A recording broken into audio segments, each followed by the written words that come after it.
ప్రకాశం జిల్లా సింగరాయకొండ మండలం పాకలలో మత్స్యకారులు అత్యవసర సమావేశం నిర్వహిస్తున్నారు. మత్స్యకారుల ఐక్యత బహిరంగ సభకు తిరుపతి, నెల్లూరు, ప్రకాశం, బాపట్ల జిల్లాల్లోని 160 సముద్ర తీర ప్రాంత గ్రామాలకు చెందిన మత్స్యకారులు హాజరయ్యారు. నెల్లూరు జిల్లా జువ్వల దిన్నెలో తమిళనాడు మత్స్యకారుల బోట్లను విడిచిపెట్టడంపై ఏపీ మత్స్యకారులు ఆగ్రహం వ్యక్తం చేస్తున్నారు. తమిళనాడుకు చెందిన బోట్లు ఏపీ జలాల్లోకి అక్రమంగా చొరబడి మత్స్య సంపదను కొల్లగొడుతున్నాయని అంటున్నారు ఏపీ మత్స్యకారులు. ఆ బోట్లను గత నెలలో పట్టుకొని నెల్లూరు జిల్లా జువ్వల దిన్నెలో ఉంచారు. అయితే ఎలాంటి ఒప్పందం జరగకుండానే తమిళనాడు బోట్లను విడిచిపెట్టడంపై వివాదాస్పదమైంది. ఈ అంశంపై చర్చించేందుకు ఏపీ మత్స్యకారులు ప్రకాశం జిల్లా పాకలలో అత్యవసరంగా సమావేశమయ్యారు. తమ సమావేశానికి పోలీసుల బందోబస్తు అవసరం లేదంటున్నారు మత్స్యకారులు. పాకల గ్రామంలోకి మత్స్యకారులు తప్ప వేరెవరిని అనుమతించేది లేదంటూ కర్రలు పట్టుకుని వాలంటీర్లతో పహారా కాస్తున్నారు. జువ్వల దిన్నెల నుంచి వదిలేసిన 4 తమిళనాడు బోట్లు తిరిగి అక్కడ పెట్టాల్సిందే అంటూ మత్స్యకారులు చేస్తున్న డిమాండ్ని ఒకసారి విందాం.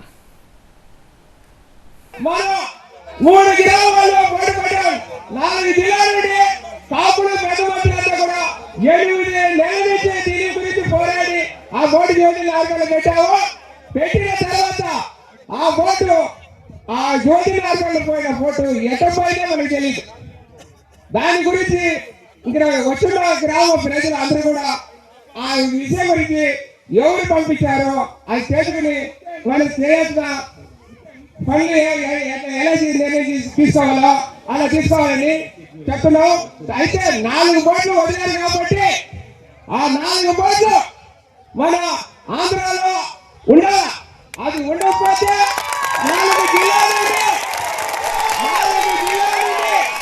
మన మత్స్యకారుల గ్రామాలు సముద్రం మీద పోయే పరిస్థితి లేదు. లేటెస్ట్ అప్డేట్స్ అందించేందుకు మా సీనియర్ కరెస్పాండెంట్ ఫైరోజ్ ప్రస్తుతం మనకి ఫోన్ లైన్లో అందుబాటులో ఉన్నారు. ఫైరోజ్, పంచాయతీ తెగిందా? ఏమంటున్నారు మత్స్యకారులు? పంచాయతీ ఇంకా సుదీర్ఘంగా కొనసాగే అవకాశం ఉంది. ఎందుకంటే ఇప్పుడు అన్ని గ్రామాలు 164 గ్రామాలకు సంబంధించినటువంటి మత్స్యకారులు మొత్తం ఇక్కడ దాదాపు 4,000 మందికి పైగా వచ్చి ఇక్కడ సమావేశాలు కూర్చున్నారు. ఇక్కడ పంచాయతీ జరుగుతుంది. ముఖ్యంగా ఈ జువ్వెల దినలో ఉన్నటువంటి 4 సంబంధించినటువంటి ఈ తమిళనాడు బోట్లను ఎవరు వదిలిపెట్టారు, ఎందుకు వదిలిపెట్టారు, అది తేలాలి. వాళ్ళకి ఆ తప్పు కూడా వాళ్ళకి వేయాలి. అలాగే వీళ్ళపైన కూడా చర్యలు తీసుకోవాలని చెప్పి ప్రధానంగా డిమాండ్ చేస్తున్న పరిస్థితి ఉంది వాళ్ళకి. ఎందుకంటే ఈ 164 మంది గ్రామాలకు సంబంధించిన వాళ్ళు ఆందోళన చేయడానికి కారణం గత 10 ఏళ్లుగా ఈ తమిళనాడు చెందినటువంటి ఈ హై స్పీడ్ మరబోట్లు ఇక్కడికి వచ్చి మన సంపదను కొల్లగొట్టుకుపోతున్నా కానీ అటు నాయకులు కానీ ఇటు ఈ ప్రజాప్రతినిధులు కానీ తర్వాత మత్స్యకార సంఘాలకు సంబంధించిన వీళ్ళ డిమాండ్ ని ఎవరు ఒప్పుకోవట్లేదు. ఎందుకు చేస్తున్నారు?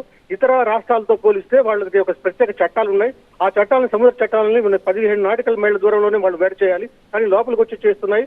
ఈ చేస్తున్న మనం గతంలో ఎన్నిసార్లు మనం రిప్రజెంటేషన్ ఇచ్చినా ఎందుకు పట్టించుకోవట్లేదని దానిపైన ప్రధానంగా డిమాండ్ చేస్తున్నారు. ఒక ఏ ప్రభుత్వం వచ్చినా కానీ మాకు న్యాయం జరగట్లేదు. ఇప్పటికైనా సరే దానిపైన ఒక ప్రత్యేక చట్టాన్ని అమలు చేయాలి. అటవీ చట్టాలు కూడా కరెక్ట్ గా నిర్వహిస్తూ అక్కడ మృగాలను కూడా కాపాడే పరిస్థితి ఉంది. వాళ్ళకంటే మేము తీసిపోయాం అన్నట్టుగా వీళ్ళు మాట్లాడుతున్న పరిస్థితి కనిపిస్తుంది. ప్రస్తుతం ఈ పంచాయతీ ఇంకొక 3-4 గంటలు కొనసాగే అవకాశం ఉంది. ఇక్కడే వాళ్ళు కూర్చున్న తర్వాత ఇక్కడే భోజనాలు చేసిన తర్వాత మీద వాళ్ళు బస్సులో వచ్చారు కాబట్టి వాళ్ళు క్షేమంగా వెళ్లే అవకాశం ఉంది.